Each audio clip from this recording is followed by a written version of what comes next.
Hi guys, this is Patrick from Gentleman World. Yeah, we have a blue Fisker and we have non-blue sky.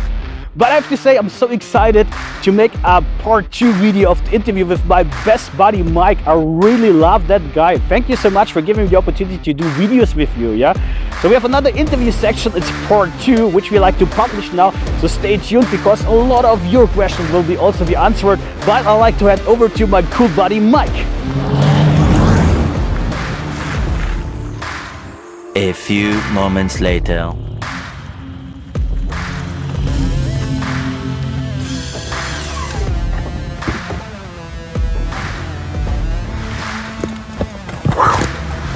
That was close. Sorry for being late, Patrick. It's Mike from the Fisker Ocean Specialist. I'm here with my Fisker Ocean 1. Let's get right to it. Patrick. When you get behind the wheel of a petrol or a gasoline car, what do you miss most about your Fisker Ocean? What do I miss in the Fisker Ocean when I'm going into a petrol car again? Well, that's a very good question, I need to say. For those maybe not familiar with, in the EU we have already for a long time a lot of regulation about saving the planet, saving fuel and stuff like that.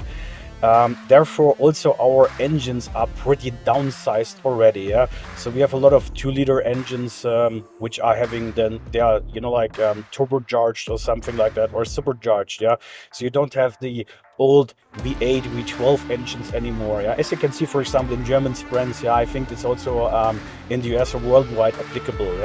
Yeah, it's everything about reducing fuel. Fuel is very expensive also in Germany, by the way. Yeah, so you pay for 1 liter around €2. So that's like less than a third gallon. Yeah, you need to see it's pretty expensive. So therefore, I would say normally the engine sound, because I'm a motor enthusiast. Yeah, and this is what I really love normally also driving on a car. Yeah, but due to the fact that there are sometimes sound chips being even included into the car, it's just kind of fake. But this is a little bit like what I would miss. Yeah, on a petrol car. Yeah. But on the other hand side, I have to say, hey, I like the silence within the car, how the electrical engine's reacting, or the powertrain is unbelievable good. So that point of view, I normally not miss anything. Yeah, Mike, which feature or details of the Fisker Ocean have impressed or surprised you the most? Which features stand out the most to me in the Fisker Ocean and that I love?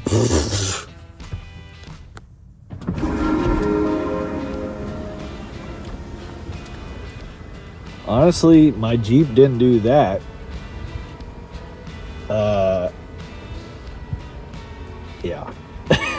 Speaks for itself. Hey guys, I just want to take a second to say thank you so much for your support. Please take this time and show Patrick and I a little love. Give the Gentleman's World a big happy subscribe, and please also do the same for the Fisker Ocean Specialist channel. We do this for you. Hoo-yah. Talk to you soon. Oh, I know something that's probably on everybody's mind, Patrick. What is the primary difference between your low-VIN German Ocean 1 and the higher VIN Extreme that you currently have in your loaner or your possession? Oh, that's another very good question. Yeah, so the lower VIN ones against the higher VIN Extremes. Yeah, I was driving also an Extreme lately. Was sitting in another Extreme as well. So I've seen a couple of them already because I met also some owners and had some chats with them about the quality aspects, as you can say so, and stuff like that. Yeah, and I have to say, what is different? I think it's, for me, the Extremes, they feel a little bit matured against the ones. Yeah, I'm also driving a one. I have another one here, by the way. As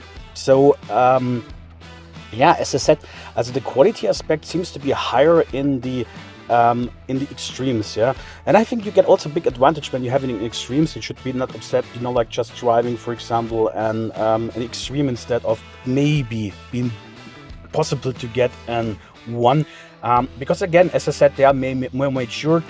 in my opinion, also they exchanged some of the parts. That's, by the way, very unofficial. Yeah, officially, we know that the Erwins had an issue, especially with the ones. Yeah, and there was something with the seats and stuff like that.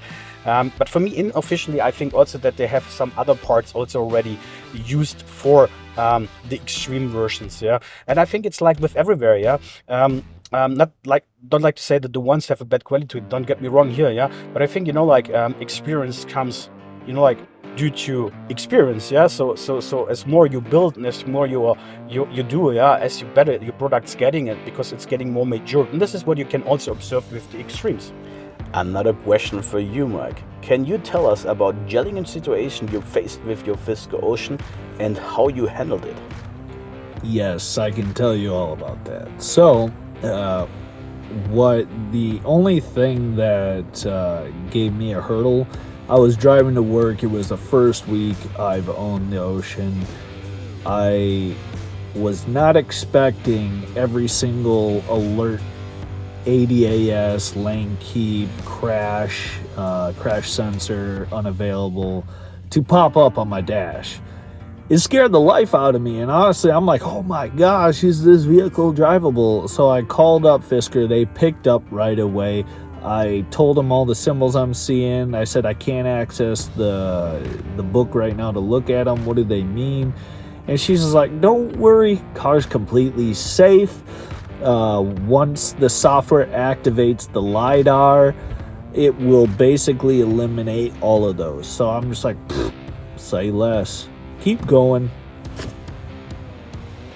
Patrick, have you found yourself using the rear view camera much, or has the rear window been enough for you? The rear view camera is the freaking, I would not say the freaking coolest, but it's one of the best things you can have. Yeah. Also, yes, I just use it all the time, the rear view camera. I never use the mirror. Yeah, I don't switch, you know, like I showed it already in my videos. Yeah, because it's so good. The car itself is a little bit like, you don't have so much overview, so that gimmick helps you for safety protection.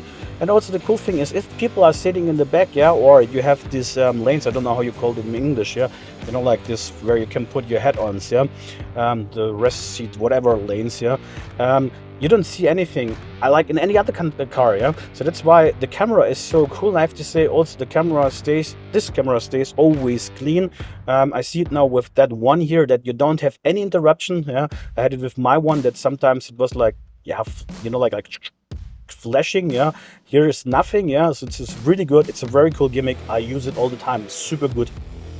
Mike, what types of software updates have you received since you purchased your Fisker Ocean, and how have they impacted the driving experience? Yeah, well, when I received my Ocean, it was on 1.10, and honestly, it drove fine. All the alerts, like I said, came up, but it got to and fro perfectly fine, safe. I got the overnight 20-second 1.11. Part 1 of 2 as promised. I didn't notice any differences with that, but then when 2 of 2 came, 1.11 2 of 2, boom. I mean, honestly, the biggest, most primary difference that impacted my driving is having all these cool little features associated with the map, and then also trips. Don't judge. Yeah, I like to use hyper mode, so not the best, but kind of a similar question. What is the one thing or feature missing in your Ocean that you need to help support your lifestyle? What is the number one thing I'm missing on the Ocean for the lifestyle where I'm living? Oh, that's a hard question, Mike. Yeah, I don't like to moan, yeah, but I would say liability, yeah. They need to come up now with liability, which they will, by the way, yeah. I think, yeah, maybe a lemon car or something like that. I don't like to say that because, you know, like issues can be happened, and I think, you know, like everything is fixable.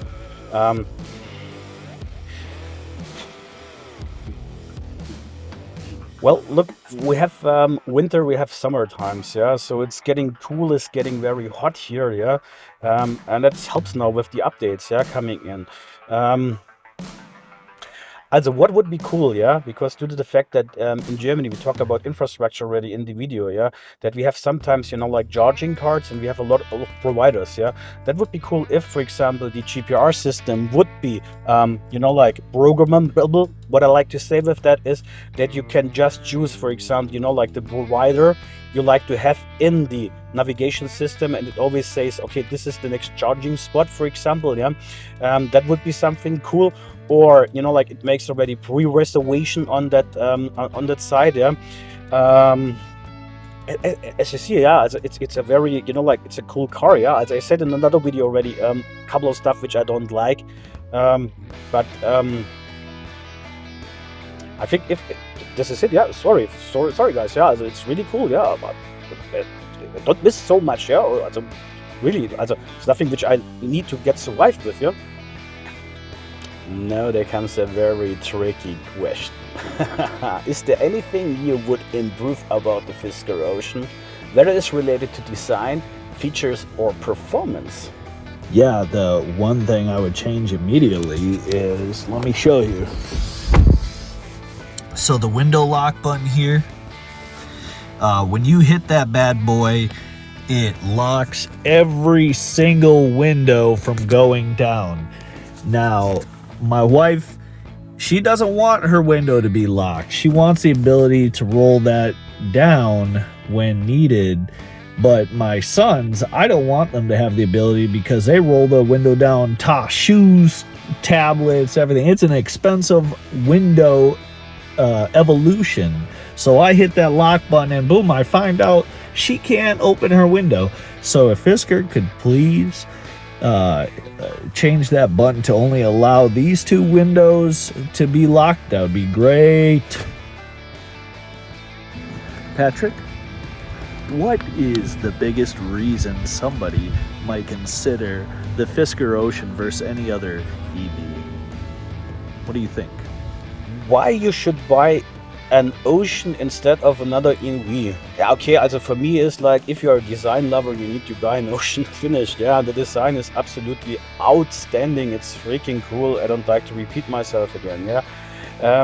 I believe also in new business models. I think the business model of Fisker can be very successful if they're doing the right things, yeah. I believe on what they're doing. It's a little bit like an iPhone, yeah. The design, like also Apple is designing the stuff, but it's not producing itself. So he's always, like state to the art. He can cherry pick about the best things, yeah. And I think this is applicable to the Ocean or to the Fisker model as well, yeah. So you don't have so much overhead, yeah, and you can focus on what is the most important thing. That's the customers, yeah. Because in sales, I'm also director of sales, yeah, as normal job. It's so important that you are really understand the needs of your customers and you're taking care about it, yeah.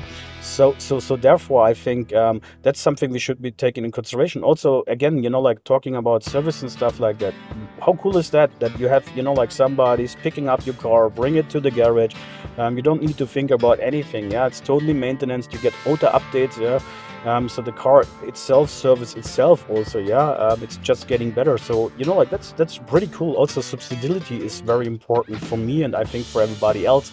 So therefore, I would say these are the things which are, yeah, which should let you choose an Fisker, yeah. And I think you get also value for money, yeah. Of course, like they're also very good quality cars and they are some major cars, yeah. But in the end, sometimes it's also, why not investing into your dream and make the world better? I like that. I like the idea, like, so why not giving people a chance if you can do that or not, yeah.